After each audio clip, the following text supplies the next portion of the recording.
Hi, this is OBL from OBL Studios. In today's tutorial, I want to share with you the tools, the application softwares that I use at the three different stages in my workflow. Um, I think I do follow the conventional workflow where I have the pre-production, the production, and then the post-production. So I'll quickly take you through like some of the tools that I use and the reasons why I use them. But then these are tools that I have chosen over my close to like 16 years of experience as a filmmaker. So I think this will be very helpful for those who have always been asking me the questions of like, okay, what software do you use for this, or what do you use for that? So I hope this video helps to throw more light on even other tools that you didn't know that I mostly use. So my workflow is basically divided into the pre-production, production, and post-production. Okay, so let's look at the pre-production workflow.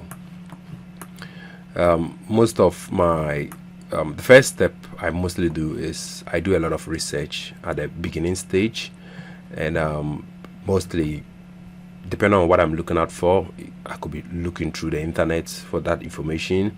I could be going around to ask informats. I could be probably doing anything. So technically, it's just about depending on what I'm gathering, the type of data I'm gathering. I could be using a camera to collect the data, or I could be using my jotter or my phone to even take some pictures and record audio. So for research, technically, you just have to use the most appropriate tool that you have available, depending on the data that you're collecting.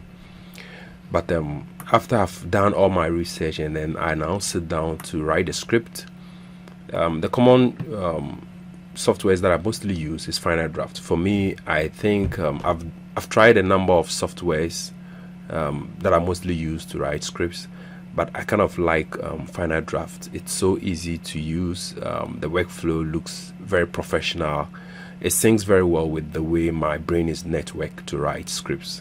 So I like Final Draft, and what I like so much is what they did to it in the current version 12, if I'm not mistaken.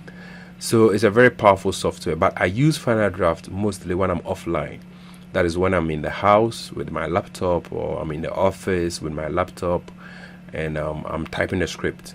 But if I'm on the go, like let's say maybe I'm in the bus or I'm somewhere where there's no laptop and I have to continue writing the script with my phone, then I mostly copy whatever I have written in Final Draft and then I put it in Writer's Dude. There's an online script writing software which I think it's so good. I've tried Studio Binder and Writer's Dude, and I think they are both great softwares. They are very powerful when it comes to writing softwares. Studio Binder is also very, very good. So I've written some few scripts on Studio Binder, and I think they are equally good. So I mean, if you want, you can try Studio Binder for free. Writer's Dude is also online for free. I think you can write one or two projects in it for free. But if you probably want to access some of the advanced functions, then you need to pay for it, and it's mostly a monthly or a yearly subscription. So that is what I mostly do. So I'm making use of the free aspect of it. So I just kind of use that one project that Writer's Dude gives me, and then that's what I do. So these are my two basic softwares that I mostly use to write scripts. And then when I finish writing the script, I personally prefer to use Celtex to do the breakdown. I know this is the role of the assistant director to do the breakdown. The assistant director might probably have a software that he's so comfortable with, but for me, most often than not, I'm almost like doing the breakdown by myself. In Africa, I mean, not necessarily in Africa, but the circumstances in which we find ourselves here, it's mostly very difficult to get an assistant director who really knows how to use most of these softwares. So I try to do that myself, and then sometimes I do share that information with someone. But if someone is going to work with me and is going to work as an assistant director, I will expect you to be able to use Celtex. The breakdown in Celtex is very good. I like the way it works. I kind of like, I don't know of any other software that is used for the breakdowns, but I've heard that there are other softwares. But for me, Celtex is what I prefer, and I think I like it because I found a free version of it on the internet, and it seems to be an older version. If you want to use a current version, you need to subscribe to their platform for either monthly or depending on the package that you want. So the breakdown of scripts using Celtex is so good, and then it helps with budgeting and scheduling for shooting. So these are the three basic softwares are mostly used at the pre-production stage. So quickly going to the production, this is a place where you have less softwares actually used here, but more of technical stuff. And this is an area that I would like to do more tutorials on. I would like to throw more light on the production stage, because you need to talk about lights. Okay, so as you can see in the image here, they have lights over in the scene, and then we need to talk about cameras. We need to talk much more about cameras, and then why you should choose some particular type of cameras over others. And then sound is so important. Okay, I don't know how to overemphasize this issue, but sound is very, very important. And then for me, one of my interest areas is VFX. Okay, so we will probably talk more about VFX and what all these markers mean.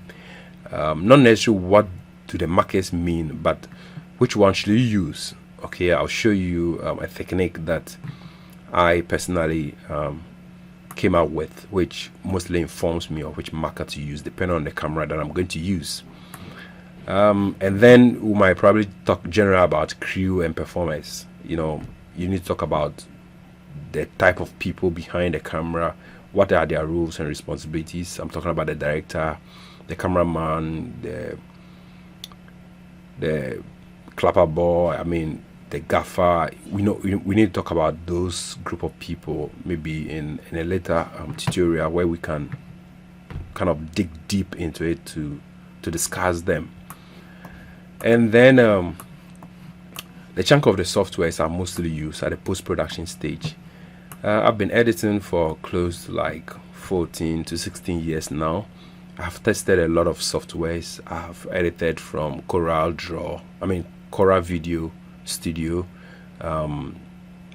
Pinnacles, Premiere Pro, Sony Vegas. You know, I've used most of them, but after all these years, I am stuck with talking about these three softwares. The first one I want to talk about is Premiere Pro. Okay, Premiere Pro, I've used Premiere Pro for a very long time. It's one of my favorite editing softwares that I mostly use. I like the way it works, but I recently moved away from Premiere Pro to DaVinci, and it's all because of the kind of software updates that were introduced in DaVinci.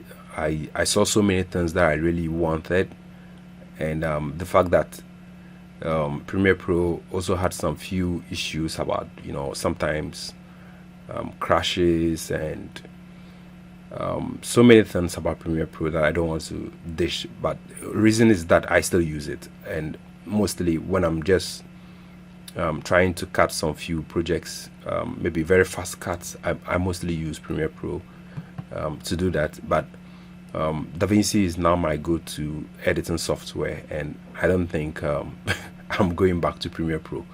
However, you can see that Avid Media Composer is in between it. The time I was learning about Premiere Pro, I realized that the industry standard was Avid Media Composer. And the thing about Avid Media Composer is that it's so strong when it comes to organization. Okay, and most of the Hollywood films that we have been watching are actually cut with Avid Media Composer. It has been there for a very long time, and more of the pros are kind of like used to it. They are stuck to it. maybe you can say they are addicted to it. So it's so difficult for them to get rid of. So, and most of the studios have also been established, with the fact that they have a media composer in those days, and they have a lot of hardwares for them, and they don't just want to get rid of it. So till now, Avid Media Composer is used in the big softwares. But when I started looking at what Avid Media Composer had, I quickly realized that, well, it was very efficient in terms of usage and shortcuts, and you get inside, you can really do whatever you want to do. But trust me, DaVinci is gradually taking over, and that is true. DaVinci is gradually taking over, and for some of us who are coming up strongly in the film industry, I think gradually DaVinci is going to get through. I mean, that's just what I just want to say. DaVinci is going to get through until maybe Avid Media Composer begins to do something about the software. And this is an area that we might dig deep into. I'll be looking at tutorials around DaVinci. So I'll be doing more tutorials around DaVinci, because this is what I think is going to be, in the next 5 to 10 years, this is what is going to be the industry standard.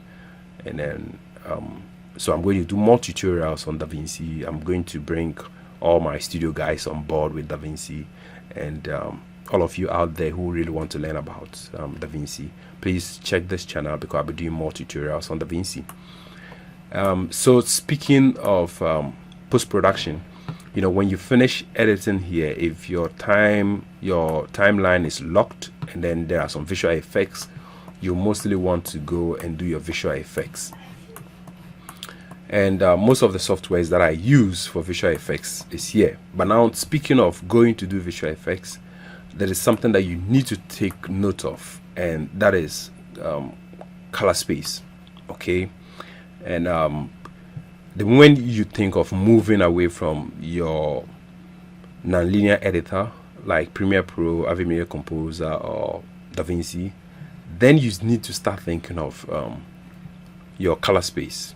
Okay, you need to start thinking of color management. We call them color management. This is very important. Now, color management doesn't actually start from here. It actually starts all the way from the acquisition stage, where you are capturing your footage from location or from the scene. So when you know that there are visual effects issues, you need to start thinking about color management right away from the point where you are doing the capturing. And this is a topic that I would like to talk about maybe in another tutorial. It's a very important thing to note. For some time, I really never understood what they really meant by color management, but I've seen how important it is now since I've started editing, doing visual effects, and I've realized that color management is so important. And if you really want to be serious about your video content, you need to know something about color management. And for me, that is even one of the reasons why I've moved away from Premiere Pro, and I don't think I'm going back there. And that's why I'm staying in DaVinci. Okay, I like the color management workflow in DaVinci. I like the way DaVinci handles the color management aspect of it. So when you finish editing and you need to go to, you need to send your footage for visual effects, I've looked around so many file formats, and I've come out with the fact that EXLR are the best formats. Okay, I mean, you can, if you want to know why, we can have a discussion on it in a later tutorial. But if you are moving footage from your nonlinear editor to any other software for visual effects, I strongly think you should use EXLR. We have different formats, but I think EXLR gives me one of the best results. So, but just take note that it mostly gives very large files when you're doing that. So we'll talk about image sequences later. But color management is the key thing to go with when you are moving from here to that place. So take note of the color management. DaVinci has this wide gamut, and then we have ACES. I'm currently working in ACES. I'm using the ACES workflow, so we can talk about that later. So whilst you are thinking of color management, it should go backwards to the camera stage where you are acquiring, and then you have to also be thinking of your delivery. Where is the footage going? These three stages are very important in color management. Okay, so I mostly do my visual effects in Nuke. The Foundry Nuke is one of the industry standards when it comes to VFX, compositing, rotoscoping, just mention it. This software has all the tools that you really need. And then if you match it along with some plugins like Mocha Pro, Sapphire, like Boris Continuum, and then Silhouette. Okay, I didn't bring those logos here, but these are very powerful plugins that you need to mostly use with this. And then trust me, you will not need anything again. Photoshop is also very important, and mostly when you are doing most visual effects in Nuke, you are likely to be using Photoshop. I've recently discovered that Affinity Photo is becoming a very strong contender for Photoshop, and because of the ease of the AC's workflow in Affinity Photo, mostly I go over there to do most of my cleanups and whatever I want to do to my still images. Unless otherwise I cannot do it in Affinity, then I go to Photoshop. So the reason why I don't like Photoshop of late is just because of its AC, the way it manages the AC's color management workflow. I don't like that in Photoshop, and I think if they can do it, if they can find a way of making it much easier, the setups for it, you need to be conscious of so many things. But I like the way Affinity handles the color management. So Affinity is the way for me now. However, you can see Fusion here. Fusion is a software that is acquired by Blackmagic and now integrated into DaVinci Resolve. Initially it used to stand alone, but now you can find this in DaVinci. And the reason why I've kept it here is because I'm beginning to like the way Fusion is coming up. They are building it up strongly. I'm hoping that Blackmagic will look at Fusion carefully and improve on its workflow, especially the way the nodes are connecting together. It's not artistic in my view. It's so difficult to, especially for new users, to understand. But I like it. I like the way Fusion works, and more often than not, of late, I try to go over there to do most of my VFX, and then if I cannot do it over there, then I move to Nuke. So it's more of like, well, if Fusion cannot do it, then Nuke has to do it. Okay, so if you cannot get Fusion to do something, then trust me, it's Nuke that can do that. So that's the way I approach it. But then I'm hoping that I don't move to Nuke to do it, because Fusion is now with DaVinci Resolve. So just from my edit page, I go straight away to Fusion, and then I start doing my VFX, and then I can switch back to the edit, and I would like that workflow. I like, even though Nuke has Nuke Studio, where you have the timeline, the editing timeline, and then you can switch that way. But then I wish I don't move away from Blackmagic. I don't move away from Resolve to Nuke to do that. So I'm looking forward. I know within the next 2 to 3 years or 5 years to come, Fusion is going to be fully capable with a lot of tools that you probably would have gone to Nuke to search for and use. You just find them now in Fusion. So we'll be doing so many tutorials on Fusion and then some on Nuke. But like I said, Mocha and Silhouette, Photoshop, these are plugins that you mostly can use in both Fusion and Nuke, and they are very powerful. And I'm always mostly relying on Mocha for some of my VFX. And then when it comes to tracking, PF Track is a very, very, very good. It's a very good tracking software, 3D tracking software, and I like it because of the node workflow. I think I kind of resonate with any software that deals with node.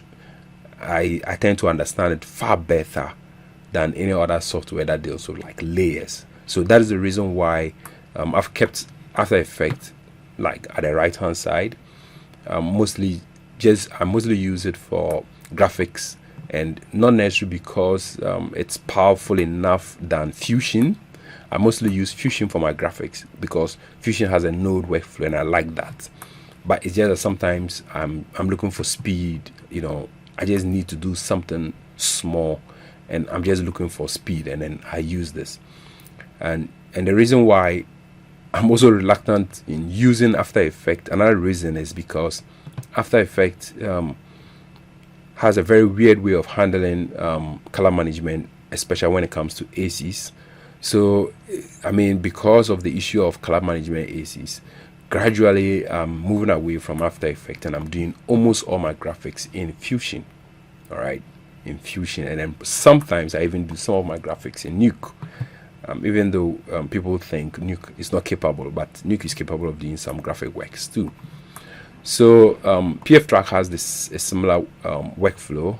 PF Track is node based and it's so excellent. Like, I like the way PF Track works. The tracking is solid. There's everything good about it in PF Track. But the thing is that if you ever use PF Track to track anything and you're finding it difficult, okay, the key word is, and you're just finding it difficult to track or get a solution to solve your tracking, if you cannot do that, trust me, there's a software called 3DE. 3D Equalizer is my last stop. If PF Track can't do it, this is where I go to do it.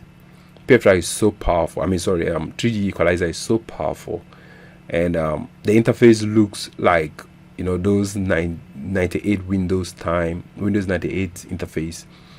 But the software is so powerful. It's just so powerful. But this is my first target. I mostly go to PF Track to do almost all my tracking.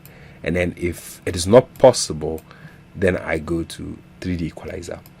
However, PF Track also has something that 3D Equalizer doesn't have. PF Track has geometry tracking, but with, like, it's able to track wrinkles. It's able to track like deformations within the geometry.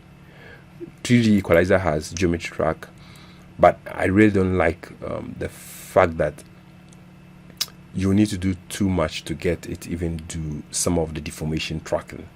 But PF Track is more simple when you want to do geometry tracking with deformation, and I really love it. I love PF Track. I like the way it works. So now, speaking of 3D, mostly I go to Maya.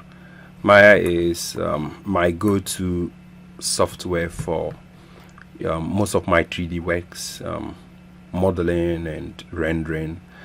But then you can see Houdini here. Houdini is a node-based workflow, even though Maya is also technically regarded as node-based, but I think the issue of Maya and node-based is far less to compare with what Houdini can do. Houdini is fully node-based, and like I said, my brain is kind of wired to work very well with node-based softwares.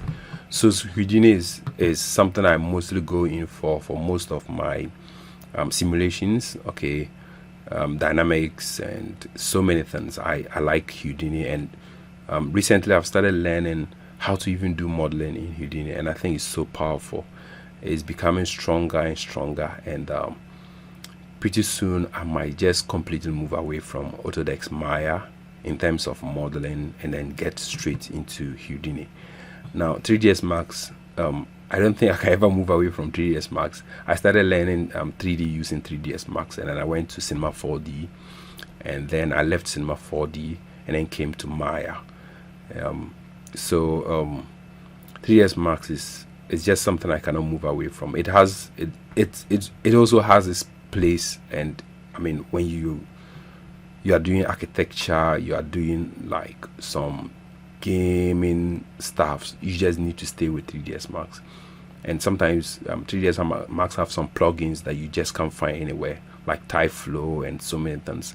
3ds Max is just something I cannot do away with. So 3ds Max and Houdini are mostly my go-to, but like I said, temporarily for now, I mean, Maya is the central point where I mostly link the rest into. I mostly go and do some things in 3ds Max and then bring it back to Maya, and then I go to Houdini and then do some things and then bring it back to Autodesk Maya. But there are times that I just mostly go to Maya and do only modeling there, and then I send everything to what? To Houdini, and then I use Houdini to even render out. I used to really enjoy how Mantra was working, because Mantra comes free with Houdini. And then I recently started enjoying Arnold. Arnold is a very powerful rendering engine. And I mean, who can do 3D stuffs without Substance Painter? Yeah. For me, I think Substance Painter is very simple to use, and I mean, for indie filmmakers like us, Substance Painter is the place to go. Mari and Co might be an overkill, and I mean, Substance. I'm capable of getting what I want to do in Substance Painter. So that is what I have. So this is all what I have. But guess what? Don't forget of this. I said sound is so important. Okay. So what softwares do I mostly use for sound? It is Pro Tools. All right. It is Pro Tools. Look, just for now, Pro Tools is just the best. Okay. Pro Tools is just the best. This is where I go to do most of my sound. I'm not a film composer. I don't compose music. I don't have the brain to compose music, but I have the ability to know what is good and what is bad music. But Pro Tools is where I go to do most of my editing. But recently, as usual, Blackmagic is making it. To be frank, Blackmagic has a page they call the Fairlight page. And I've started using Fairlight nowadays. And as we speak, Gangdu is getting its fair share in Fairlight. Yes.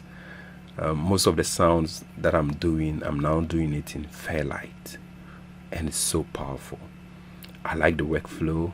I like the features in Fairlight. And this is something I'm going to talk about. I'm going to make a tutorial and talk about it. So these are the tools that I mostly use or have been using over the years with regards to my production workflow. All right. So those who have always been asking me, like, okay, what software do you use? There is a complete rundown. And like I said, in my next tutorial, I'll be talking much about DaVinci at this stage. If you have any question, you want to find out how most of these softwares, how do I use them? I might make a tutorial to address like specific issues and share my experience with these softwares. And if you also think there are some great softwares that you think I didn't mention, you can put it in the comment section and then let me look at it. But for now, these are the softwares that I have been using. I've not had any problem with it. It has been great. I've not even finished learning most of them, especially Houdini. Houdini is huge. I mean, sometimes I see some tutorials and I see videos done in Houdini and I'm like, wow, is there any way I can probably get to this stage? But it's all about practice. Okay, it's about listening to people, watching, get inspired with people's works, and then try and replicate the same thing in Houdini, and then gradually you get the understanding of it. A lot of people say it's difficult. Personally, when I also started it, I think Houdini was a bit difficult for me, but now I think it clicks very well. Like I said, my brain is kind of wired for node-based workflow. So this is what I have for you. You've seen all the softwares that I have been using, and there are a lot, and you probably need to learn most of them to be able to do some of the stuff that I do. And then I've kind of helped you narrow it down because I've experimented with so many softwares and I've kind of like settled down with these ones. So if you think what I do is nice and you think you want to be like me, I'm also targeting a lot of big people over there, and I think these are some of the softwares they are using. So you can also jump into them and then start learning it from this point. So don't waste the time that I wasted exploring different softwares to see which one works. You can follow my recommendations, and trust me, you will not regret. And these tools that I have pointed out to you, they are mostly considered as the industry standards for most of the tasks in the different stages of the workflow. So see you in the next tutorial, and try and stay safe. Okay, thank you. Bye.